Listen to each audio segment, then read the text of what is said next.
Hello, one and all. Welcome to the Culture Test. My name is Braeden and alongside me, as always, is Trey, Rain Man Smith. I like that. You like that one? Yeah, I like finally, that this is a. I'm okay with that. Okay, so we finally found a movie nickname that Trey can Even enjoy. though I haven't seen Rain Man. Appreciate.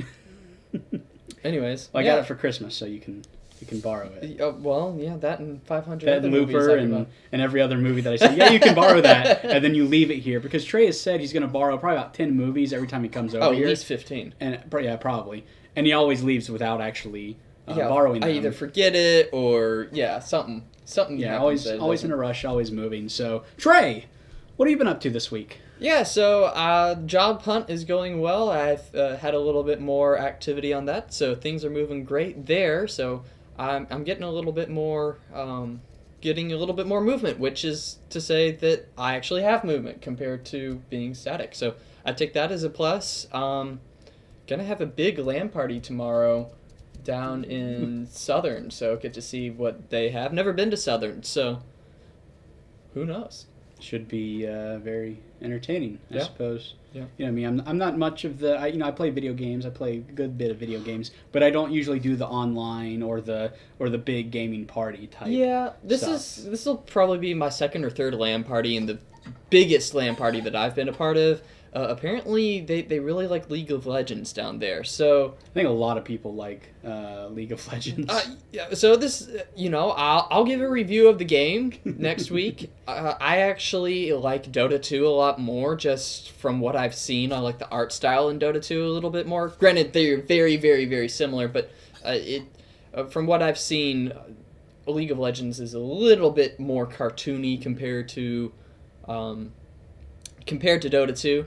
As far as MOBAs go, Dota 2, in my opinion, is just generally better. But it is arguably a harder game to play, and that's why a lot of people don't like it. It's a different pace, and I think that throws a lot of people. I know a lot of my friends play League of Legends, and have tried talking me into playing. I never seem to have the free time when they would play, because it's definitely something you want to play with people you know. And then my old roommates, who I didn't get along with, they played it all the time. So it was like, well, if they play it, I don't want to play it. I don't want to be associated with them. Yeah. So it's one of those kind of guilt by association type things. Yeah. I've really gotten back into playing MMOs lately. Really? Playing EQ2. And I think we're going to discuss that a little bit later, that they might actually be taking that down because Sony Online Entertainment got acquired. So yep, we definitely will be talking about that later. That's how you've spent your week, is interviewing and getting ready for your trip tomorrow. Me, I've had some presentation stuff to do at SCAD. I've also been kind of setting this stuff up. Cleaning up. Cleaning. There's a lot of cleaning. If you can see behind the camera, actually, we don't want you to see behind the camera right now. But there's a bunch of stuff. Some of you may be familiar with it. Some of you may not. I used to have a video game review series that I realized I actually started 7 years ago. Wow. I was like, oh my god, that was a long time ago. It was called Review Impossible. I would review a video game at random, had a lot of random sketches and stuff. And this area was sort of the collection area. I had the shelves of the video games, and I would do old school reviews over here, new school reviews over there. And basically, as I've gotten older, I've kind of fallen out of the video game collecting, so I'm cleaning out, selling my collection, and so it's all piled up over there. And we're making this more of a studio talk space, hence the table and the shelves and. So if you want to buy any old collectible video game, contact Braeden Orr at, I don't know where at Braeden Orr at Braeden Orr at gmail.com. And if you happen to be a or a fan of Review Impossible, I'll even autograph it for you. I've never had anyone ask me for. Wow, really? You're that self-centered that you're going to offer autograph stuff and nobody knows who we are? You know what though? Doing the video game review stuff though, I've had fan art. I've had fan fiction. I've even had people come up to me in public recognizing me. Really? Yeah, at Mercer. Really? Yeah, where we went to college. Someone came up to me and said, "Hey, I know you. You're in blah blah blah." And I was like, "Yeah, it was a girl too." So it's that's really better. Interesting. I didn't know that happened. So yeah, at one point I used to be a very minor Z-list internet celebrity, and now I'm doing this that no one watches. So it's just like real life celebrity, where you do something that some people watch, and then you do nothing. You do something that no one watches. Yeah. But we're getting there, and you know what's more important than having a lot of viewers? is enjoying yourselves. And, Yeah. and we're having fun doing this on a weekly honestly, basis. that's kind of what we're doing, and we're actually trying to do this on a weekly basis because we want to actually have a solid product. Should we go and talk a little bit about where we're kind of seeing where this is going and kind of the Sure. challenges that Might we're as running well. into? So we're actually going to be moving away from SoundCloud, and actually, if you listened to on the SoundCloud, which I don't think you did because we There's didn't. 2 plays There's like on 2 plays SoundCloud. on some of them. We're going to move over to Podbean because we think it's going to be a better hosting potential and hopefully build our community a little bit more. So that's kind of where we're planning on going with that. So last week's edition as well as this episode here is going to be placed, the audio version is going to be on Podbean. We're going to keep the video version with YouTube for right now. I think that YouTube seems to be doing really well, and we both have had experience using YouTube in the past, and so it's a good fit for us. So that's where we're going to I think eventually we're going to move everything to Podbean because they do video as well. But for right now, YouTube obviously has a much larger install base, so we're gonna stay here. And even if we do move to Podbean, I think we'll we'll still probably put it still up. keep it on YouTube Yeah. and do it simultaneously. It's a little difficult because obviously the 2 of us co-host the show, but more goes into it than just sitting here and talking. There's all the editing and promotion, and all that. So and driving because we're driving. we're separated by about 40 minutes or so. So, well, I do all the video editing and uploading. Well, here, even though it's Metro Atlanta, you can't get good internet. Yeah. And so if I finish an episode on, if we film on Friday and I get it edited on Friday, I'll start uploading Friday. Hopefully Sunday night it's finished uploading. Yeah. It's a little ridiculous. So hopefully once we kind of go our more career paths, and we're both probably going to move to the more downtown, more North Atlanta area. Yeah, I'm going to be in where the Google North Fiber Atlanta will be hopefully available. soon. We Yeah. can get faster internet and get these Google up Fiber. a lot quicker. Because that's kind of the issue we've had with the sound version is SoundCloud will not let me upload anything because of my internet connection. But I have a good internet connection at my house, so I can upload it. So But that means I have to first upload it to Drive, which takes forever, Right. and then you have to download it Yeah. and re-upload it. So we're planning on doing a little bit differently, where I'm going to start taking over and doing the audio versions, and he's going to take care of the video versions because he has more video experience than I do, putting in the irrelevant stuff and all that cool thing. I may have let the Cool editing get a beans. little. No, I think it's fun though. Oh yeah, I think it adds a little more personality, and it kind of makes it stand out a little bit. And hopefully you got some laughs out of it, because at the end of the day, we're not just trying to entertain ourselves; we're trying to entertain anyone who watches it. Yeah. So to the 2 people who gave a thumbs up to our last video, thank you. And to the 2 people that gave a thumbs down, I'm kind of concerned because you didn't talk to me about it before you did it, and I'm supposed to be getting those. Yeah, sort you're of supposed requests. to send all your hate mail to @ThirdPhotos, and Trey will personally respond to each and every one of them. I will. He legitimately will. So even if you have hate mail that has nothing to do with the show whatsoever, and you want to send it to him, go ahead, because I think we'd probably air some of it. Go ahead and Yeah, read it. might be fun to read it. Speaking of hate mail, Braeden, did you receive another fun phone call earlier this week? I did. If you watched last week, you probably recall that I got a phone call from Windows Technical Support, and they called again. And I told you that. I said because I responded the way I did, they're probably going to keep calling. Yeah. And they did, and it was a man this time. Okay. And this is a family show. Yeah, so I don't know if we can really say what exactly. No, I'm not going to happened. go into details. So if you want details, please email braeden.or@gmail.com. No, it's the culture test at gmail.com, Okay, and we'll send you fine. those details. I will say I do not necessarily approve of what I said on a personal level, but as an actor and character, it's a different. Yeah, it was an interesting choice you story. took Yeah. with that. Well, it's funny because I was talking to someone this past week about when you're playing a character, because I did a feature-length horror film I starred in. Hopefully it'll be on Redbox or Netflix or digital distribution or whatever. But it's this horror film, dark comedy, and I was telling him that this one big scene I did. That trying to get into that mindset can be difficult when it's such a dark scene. And by the end of the day, because we were only shooting that one scene multiple times, I told him I literally felt like just getting in my car and just crying, because I was just mentally, physically, and emotionally just gone doing that one scene and trying to get into character. So that has absolutely nothing to do with prank phone calls, but it reminded me of that. And it's because one of the things we sort of mentioned was, because we do the discussion questions every week, which, by the way, you can send them to theculturetest@gmail.com. Facebook, you can tweet us.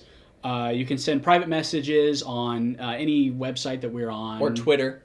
use Twitter. And we'll answer a question each week, and you can win a free digital movie. Where was I going with this? I'm not sure. I don't know either. So, but speaking of which, no, you were talking about just movies in general. Oh yeah, you can ask us pop culture discussion questions, but you can also ask us about career questions. Yeah, you can ask us really random questions as far as I don't know. Say if you have photography questions and you want something answered, I'll do it in the best of my ability to try to answer your questions. And well, that's lovely for me to get a phone call. Well, Trey's taking this. I don't know what other podcasts some of you listen to. I'm a big fan of the Steve Austin Show, and I was listening to one of his podcasts the other day, and he said because his cell phone went off, and if your cell phone goes off during the show, then you have to buy everyone watching and listening a beer. So Trey owes each and every one of you your favorite alcoholic beverage or non-alcoholic beverage if you don't drink of your choosing. And I don't know where he went. He may have gone forever. This may have actually been a ploy. He may have hired someone to call him at this time so we would no longer have to do this podcast, in which case I may be the only host now. But if that's the case, then it'll be me talking about whatever we talk about. Coming up next, more of the Culture Test. Stay tuned. Trey Smith may or may not join us. That's why we call him Rain Man. Stay tuned.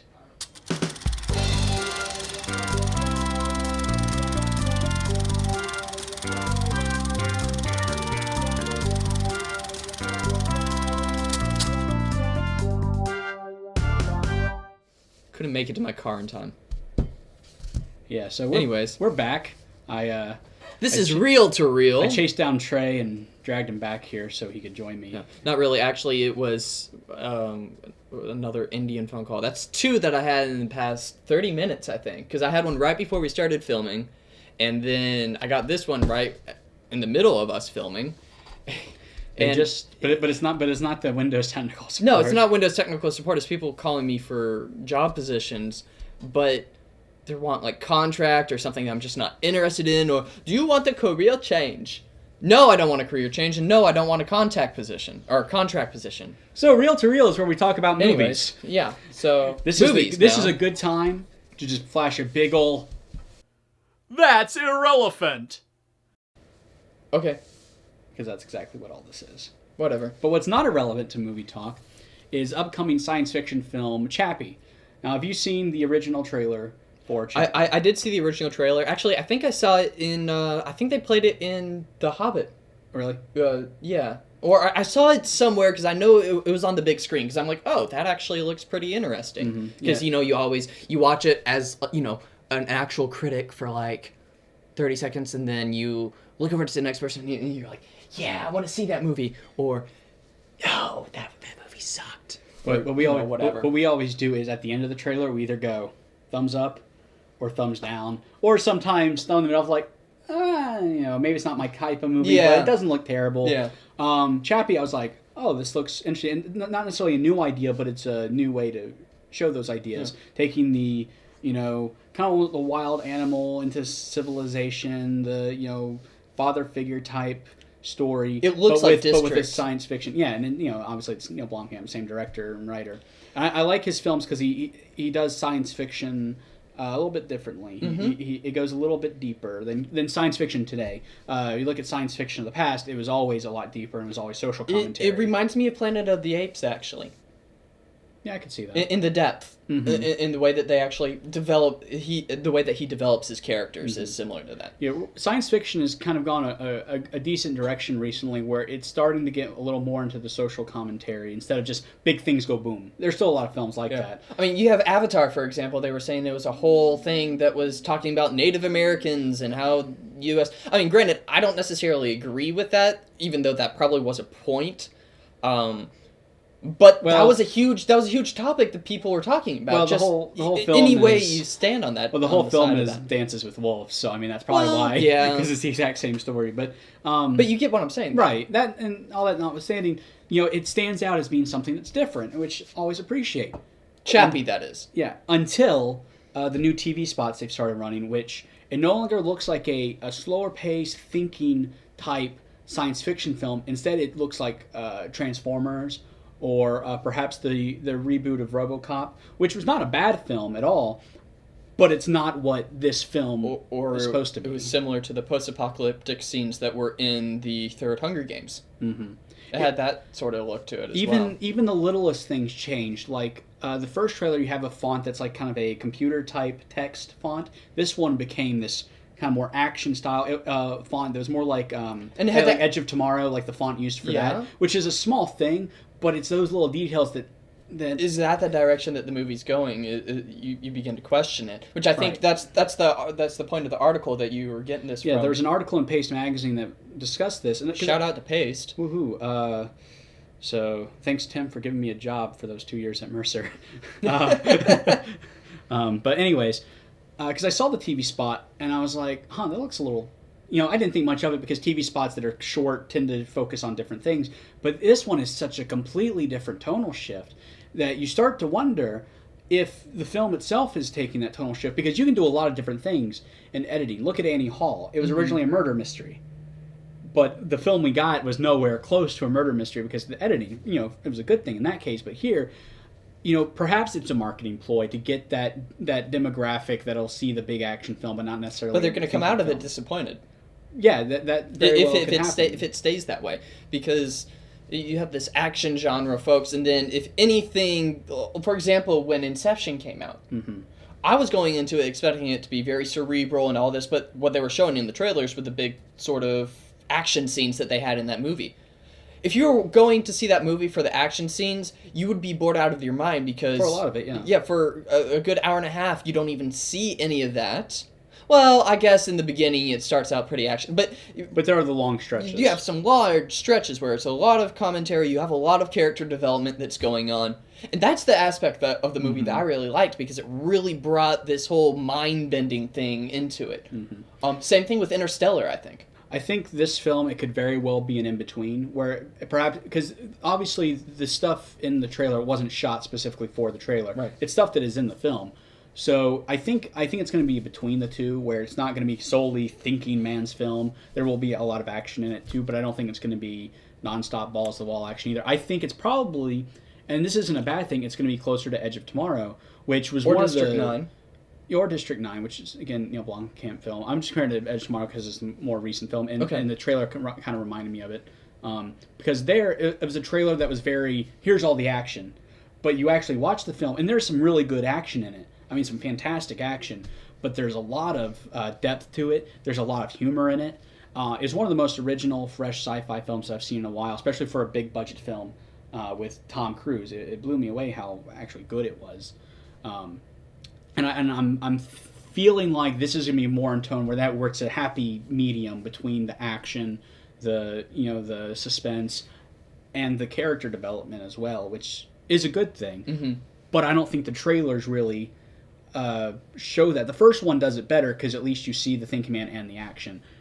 The new TV spots, you just see the action, and it's so generic. Because it even has the Action Man voice over. It's like they built these robots to oppress society, but they got one back. It's so generic. Cliche. You would think that it's going to start with in a world where robots oppress humanity. Yeah. One robot will rise against them all to take them down. Coming this summer. Terminator! Part Chappie. Yeah, or something. I can't do that too much longer. But, I mean, I'm gonna die over here for art. Yeah, but, I mean, that's literally... yeah. It was... It almost left a bad taste in your mouth just because... it's like, what is that?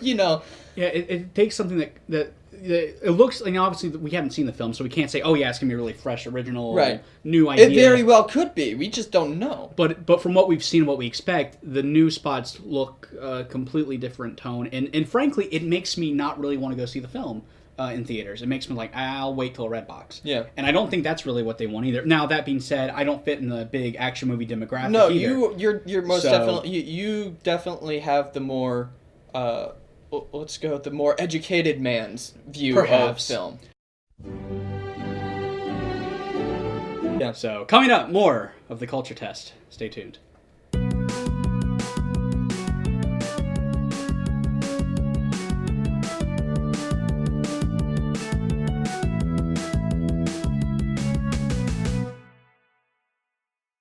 We're moving on to our next segment, Hardwired, which you may recall used to be Game Breaker, but since we talk a little bit more about technology as a whole, we have renamed it and given it a flashy new intro that you're finally getting to see for the very first time. Mm-hmm. So, Trey, if you want to take away the conversation. Yeah, so absolutely. And there's some actually interesting aspects that's happening in the video game world, and in particular, if I can speak correctly, Sony Online Entertainment has been sold off and made into a brand new studio, Daybreak. I think it's either Daybreak Studios, Daybreak Games, Daybreak something, and is owned by a new conglomerate, which I think is an interesting aspect from the entertainment side, because it's no longer Sony. Sony's selling off pieces, and is this showing that Sony's in a little bit more trouble than we really realize? And then another aspect of it is they're really analyzing some of my favorite games. One in particular, which is an MMO, and what we'll talk about a little bit here, is EverQuest 2 may or may not be taken offline, or consolidated, or something seriously drastically changed with it, which, I've spent over 7 years playing that game, and, it'd be really unfortunate, because I've spent a lot of good times playing it. As far as MMOs, it's the first MMO, well, I take that back, it's the second MMO I really seriously got into, and the first one I actually did, like, the subscription and actually bought software for. So, all that being said, do you think that Sony is in some really serious trouble here now that they're selling off pieces of their of their conglomerate? I don't know if they're in serious trouble, but they are in flux. They are in a situation where, like, all right, we need to change something. Now, their video game business was not doing very well during the PlayStation 3 era. Now that's reverse course. They've had some issues with PlayStation Network and stuff, but that's sort of reverse course. But they're struggling with their other components of their business. Like I said, they just sold off SOE. I believe I read the other day that they're not going to be producing television sets anymore. Really? So well. They're getting rid of Vizio, Mm-hmm. or not? And, or it was whatever they were calling. Mm-hmm. Yeah, I know what you're talking about. Did they sell off their cell phone brand as well? Sony Ericsson? Or I know there was something that happened recently with their cell phone brand. I don't know if they've restructured it. I think they were restructuring it, but I haven't heard if they sold it off. They may not have. But because I know here's what it is. Their CEO said they're willing to part with it. Oh, so they put it on the market. So it, So even here's an article even within the past 14 hours about them exiting. It looks like they're definitely going to exit the television business. And they're most likely going to exit the phone business. But they're looking at their profits increasing 25% by 2018 within doing that. So where are they getting the money from? I think it's just pure expenses. Really? If you're losing buckets of money, and that's the only thing you're losing money on. So yeah, I don't think they're necessarily in like a bad position where it's like, oh, they're going to go under, but they're at a point where they're like, okay, we need to stop for a second, evaluate what we have, and go from there. Every company, no matter how big or small, has to do it eventually. Apple's had to do it, Microsoft's had to do it, Nintendo's had to do it, Sony's had to do it before, I'm pretty sure. Yeah. So this is just that moment where it's like, okay, now we look at where we're going to go in the future. So it's bad news for the fans and for those involved. Yeah, for some of the games. But for the company as a whole, I think it's just that transitional period. Right. Well, SOE has already been bought, sold and bought. Mm-hmm. So it's interesting, and it puts some games in limbo. You got Planet, I think it's called Planet Side or something like that, Planet Sides 2, or I don't know. And, it's this little quirky little MMO that's out there that I don't really know how much of a community there is with it. But EQ2, which is based on EverQuest, the original EverQuest, and that was arguably the best and most innovative MMO when it came out. Mm-hmm. And I think EverQuest 2 is an excellent game. They've changed a lot with it to make it more WoW-like, and they're actually been reported of making it even more WoW-like. And I think it's unfortunate that you have this big conglomerate and people feel like we have to make it more like this in order to sell, which realistically, if you are a little bit different from it, that's probably better. I don't know. What do you think as far as how there's the differences between the two? Like, if there is something that's good, do you want something that's going to go completely different? I mean, you can kind of compare it to some movies that do a similar thing too. It's the ongoing problem of the sequel. Because you want to make it different from the original, otherwise it's the exact same thing over and over. No one wants that. But if you make it too different, it's going to alienate that audience. Well, what if you comparing DC to Marvel or something like that? Well, there you have it's two different types of products, so you're looking at a different but they're both fan comics. base. Right, but it's two different styles of comics. It's like comparing two different genres of music, or almost because they are their own different styles. I did a quick kind of look into what SOE is doing now as the Daybreak game company. They're currently, as of February 11th, so only a couple of days ago, they're undergoing several layoffs intended to make the company profitable. They're now going to be developing for non-Sony consoles such as Xbox and Nintendo mobile platforms.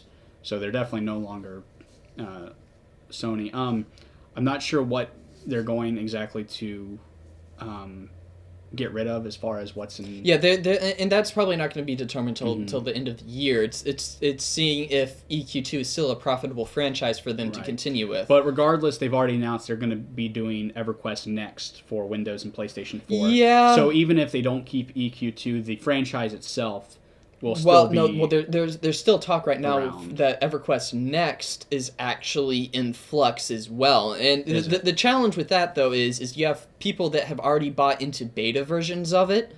And so if they realize, nobody really even likes what we're doing here, then you run into these challenge where the game might not even finish being developed, and then what do you do? Right. So there's some legality issues that are holding on. So I think they're going to try to do it, but it's in flux as well. That's the whole thing, is nobody knows what's going to happen to the EverQuest franchise. Right. And, as like I said, these aren't the games I play, but I know as a fan, especially if it's something that you put your money into, and you see this a lot with a lot of the smaller projects that are on Kickstarter, Indiegogo, where people put in their money because they want to help support the development, and then it just disappears. Yeah. It leaves a bad taste in your mouth, not only because I lost money, but it's something that you're passionate about. Yeah. And it kind of turns you off from that. So let's say this does go under, and fans are out of their money, and then they say, all right, well, it went under so we could bring this back. Well, it's going to be like, well, now I don't want to support the franchise at all because I got burned by it. Here's a completely other interesting point. Because of all the firings and layoffs that they did, a large majority of the end-game community stopped playing because they were afraid that they were going to kill the service, which doesn't help the franchise at all, because it shows people have left because of what's already started to happen, and that's just is this the downward spiral for the only game that I can think of that actually stands up to WoW as far as content goes, because there's so much content that it has. Right. Because EverQuest 2 has been going on since 2004. And the graphics still hold up and everything. Then, the original EverQuest came out in 1999 is still active. Yeah. The servers are still up for that. The only EverQuest that I am aware of as far as the main series EverQuest that's no longer online is the one that was on PlayStation 2.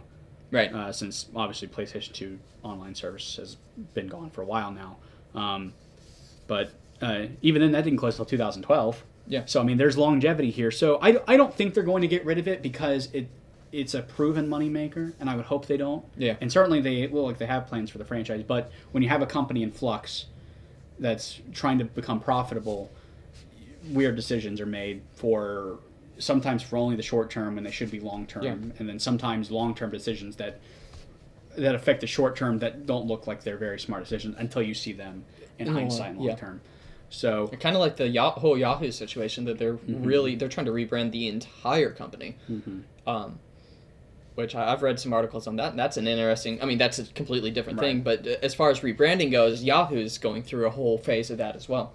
Oh yeah, you kind of mentioned earlier in our personal discussions, but doing a research project recently. Part of my research was about Universal Pictures and the rebranding they had to do in the 30s, because they relied on horror films for the early to mid 30s. Well, then you had the Hays Code, you had British film codes.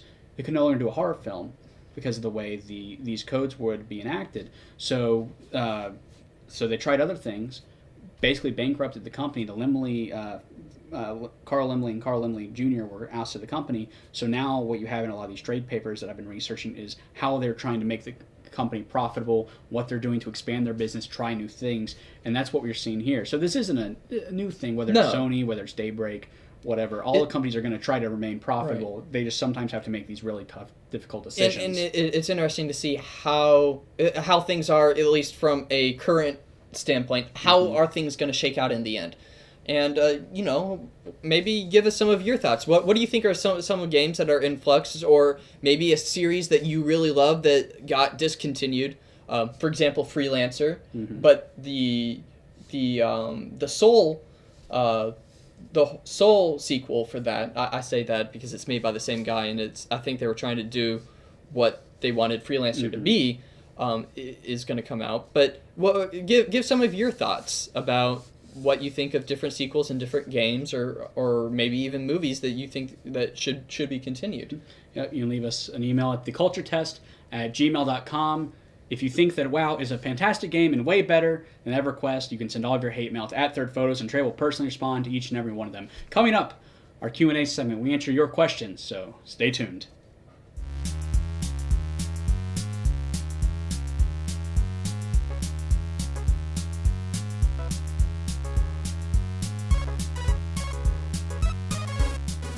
And welcome back to the Culture Test, where we're now going to answer some viewer questions. That's right. Each week we're going to answer the questions that you send to us. And the best question each week will receive a free digital movie download. We're also doing an additional contest on our Facebook page, where if you... Well, your Facebook page. It's ours. It's sort of ours. It's the Single Serving Pictures Facebook page, where once we hit 1,000 likes, we're going to give away a free, brand new copy of the collector's edition of Halloween 3 from Scream Factory. Very, very nice Blu-ray release, and that'll be yours to own for free. All you have to do is like the Facebook page and leave a question for us. So by leaving a question, you're also eligible to win a free digital download. So that's 2 movies potentially for free. Potentially more, because you can ask as many questions as you want. There's going to go on week and week, so you could win a lot of neat free movies.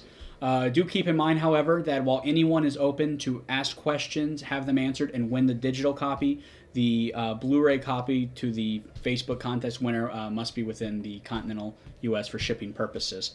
But that notwithstanding, awesome free stuff, and we've got a question this week, courtesy of... I didn't pull the name up. Oh no. It's not fair. That's irrelevant. I was supposed to be prepared. You're irrelevant. Click. It's not working. Click. I got it. This question actually comes from the Facebook contest. Awesome. So, user John Farrell asks, "What's the ultimate late career masterpiece from an artist?" Could be music, film, or literature, or I'm assuming pretty much any other type of art. So basically, a whatever work that came late in the person's career that is absolutely mind-blowing. I'm going to look very, very kinky this episode, because I'm actually going to go with The Girl with the Dragon Tattoo. So between that and 50 Shades of Grey, okay. I'm not even going to make a joke. There's not even a joke to make. No, there isn't. But if you've actually read Stieg Larsson's, which is actually, it's a translation, and if you read the series, it's intense, but it's so well written, and it became very, very popular. It's a very, very good series, and if you want to actually go and talk and which one is worse, I'm gonna throw in that Stieg Larsson's stuff is definitely worse than 50 Shades. As far as the sexuality goes, not like the quality of the work. Oh, both. It is. Oh well, it's much better, but it's a whole lot worse and dark. It's a lot darker. Yeah, okay. I was about to say, does that make sense? Yeah. Sorry. Now it does. Yeah. Say, I love this. It's so bad. It's okay. That makes sense. For me, it's hard to think, because do you look at it in the way of this is someone who didn't really do anything, or they used to do stuff, hadn't in a while, and then here's something great they did, or is it someone who perhaps was consistently doing great things even up into their late career? I mean, you can even say stuff like Samuel Clemens was older before a lot of his stuff became popular. You have I mean, late career. I mean, I think it's late career masterpieces. And the reason I picked Stieg Larsson is because he had an entire career doing news and stuff over in Europe, and then he had these novels published, and then he passed away. So we're not going to get anything more from him. He only had the only 3 novels that he had were the ones, The Girl with the Dragon Tattoo, The Girl, forget the middle one, and then The Girl Who Kicked the Hornet's Nest. And all 3 of them are just, they're just so well written. You don't get literature at that caliber, in my opinion, anymore. I'm a big reader, so that's why I like that. But as far as film or anything else, yeah, I think you look at it multiple ways. So for me, looking at the person who perhaps wasn't making the same level of films as he was in his prime or heyday, and then came back and made something great, I would say Woody Allen. You look at a lot of his earliest stuff, he made some really fantastic films, but in the 90s, 2000s, not so much the same level. But then 2011, I believe, he directed and wrote Midnight in Paris, which as a reader, have you seen Midnight in Paris? Mm-mm. As a reader, you would really appreciate it because the main character basically almost goes back in time. And meets a lot of these famous French authors and painters. It's not like a Nicholas Sparks thing, is it? No. Well, how do you mean Nicholas Sparks? Like the Notebook going back in time, sort of. Yes. Notebook doesn't go back in kind of does, time. Yeah. No, this is like literally he's meeting famous people. All right. And then, but it's not a reminiscing thing. It's not reminiscing. No, okay. It's like he's a present day character who's now all of a sudden interacting with these people who are long gone. Very good film. I think you would like it a lot. I have it if you want to borrow it, and by borrow it I mean leave it here and not watch it. And then the other one is looking at someone who never stopped making great work. There may have been a lull here and there, but that'd be actually my all-time favorite director, Martin Scorsese, because this is someone who, when you're a film director, you want to make a career-defining film. Right. Martin Scorsese has done it once a decade instead of just once a career. In the 70s, he had Taxi Driver. 80s, he had Raging Bull. 90s, he had Goodfellas. 2000s, he had The Departed. Who knows what that film's going to be in the 2010s? He's already made what I think are 3 amazing films, and those are his last 3 films: Shutter Island, Hugo, and The Wolf of Wall Street. Which Wolf of Wall Street is one of the funniest films I've seen in a long time. Yeah. And the energy behind it doesn't feel like someone who's been doing this for several decades. It feels like a young man's film with the energy behind it. Hugo is this wonderful, fantastic, beautiful-looking family film that's a love letter to classic cinema. Yeah. And then Shutter Island is this fantastic suspense thriller that feels like a modern-day Alfred Hitchcock film, which, while it may not have gotten the critical praise it deserved, and not that it got bad reviews, but it was more of a it's pretty good reception. I think it's going to be like Vertigo, an Alfred Hitchcock film that when it came out, it's okay, it's nothing great. Now it's considered one of the best films of all time, and I feel like Shutter Island is going to be well regarded in that way. So like I said, Martin Scorsese never necessarily stopped making making great films, but you had a bit of a lull after Goodfellas and Casino. But he still did stuff like Gangs of New York and The Aviator, which are still great films. Yeah. But in the past couple of years, he has made some absolutely incredible films that you would think someone who has been doing it for so long and his age wouldn't have the energy to do, or the creativity to keep pushing himself further. But even today, Wolf of Wall Street was. Yeah, I'm really looking forward to Silence, which will team him back up with Daniel Day-Lewis, and team him up for the first time with Andrew Garfield. Interesting. So I'm definitely looking forward to that one. He also recently did a commercial that's basically a short film where he directed it. I think he co-wrote it, and he plays himself, and it's all about an audition. It's this big advertisement for a casino in China or something, or Thailand, or I haven't seen somewhere. That. You have to show that to me, and I won't watch it. But it's all about 2 actors auditioning for him. The 2 actors are Leonardo DiCaprio and Robert De Niro, his 2 actors who has used all the years. That's awesome. So this is someone who's always willing to push the envelope. He'll do music videos. He's done Michael Jackson music videos. He's done commercials. He's done films. He's done short films. So much stuff. He no matter how old he gets, he's always pushing the envelope. And that's one of the reasons why he's my all-time favorite director, because he never stops doing what he wants to do and trying to push himself further, which is not just great in film, but life as well. What about for music? For music, never listened to any music ever. Okay, so there you go. Well, you could say for music though, and I'm throwing this out there because when I listen to music, it's usually relating to when I'm making films. That's pretty much the only time I go looking for new music. I'm a big Christopher Lee fan, absolute fantastic actor.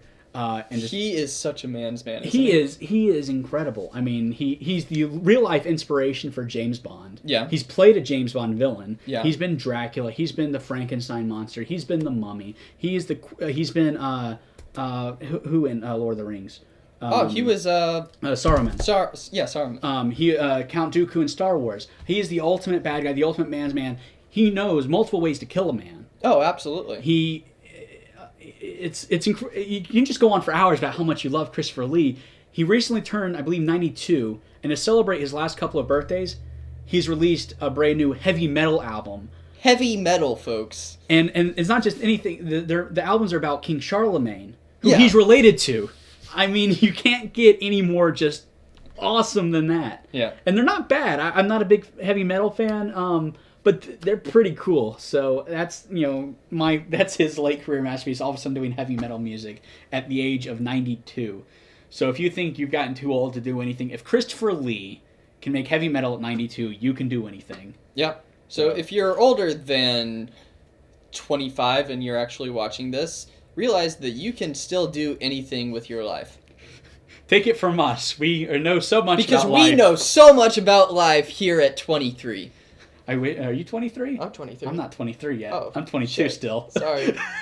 I'm not 23 until June. So, yeah. So definitely take our advice. So there you go. We're so observant about everything around us. Because we're millennials and we think we're better than everybody else and all, etc., etc. That's true. That's why I know that I'm absolutely better than you. Thanks. Remember, you can send all your hate mail to @thirdphotos, and Trey will personally respond to each and every one of them. So any complaint you have about millennials and their entitlement, you can send right to him. And he will take it very personally, and he will respond to it. Very personally. So we hope you've enjoyed this episode of the Culture Test. Maybe a little rambling. Yeah, a little bit, but I think we have some very interesting points. Hopefully it gets... Yeah. You'll have fun editing, I'm sure. Oh, I'll have a lot of fun editing. We're in a bit of a transitional period. We're still, as you can see, getting our set ready. And we're still figuring out a little bit of tonal stuff, a little bit of formatting things. Yeah. But the thing is, we don't want it to lose what we like about it, and that's just kind of our ability to just... Talk and have fun. Enjoy each other's company, and hopefully you get to enjoy this too, learn something, and just kind of waste away an hour or so of your time each week. And if you have any tips or if you want to talk to us or have any ideas of what we can do to make it better, please feel free to send us an email. In all seriousness, go ahead and send it to theculturetest.com or not .com. No. We don't have that. No, we don't have that. theculturetest@gmail.com. Yeah, we do read each and everything that you send us, and even if we don't respond to it, we do take it to heart and into consideration. We want to make this the best podcast it can be, and we want to make this podcast for the viewer. Yes, we have a lot of really big ideas that we can't necessarily do right now, but we are doing a lot of planning and things that hopefully you'll enjoy watching and seeing how this whole thing grows. And you can say you were here at the very start of it. If anything happens, which chances are it's not. The statistics are definitely... I like the odds. The numbers are against us. But in the words of Han Solo and any Corellian out there, the odds don't matter. So, there you go. A Star Wars quote, great way to end things. And may the odds ever be in your favor. And now we just ruined it. So until next time, I'm Braeden Orr. And I'm Trey Smith. This is The Culture Test.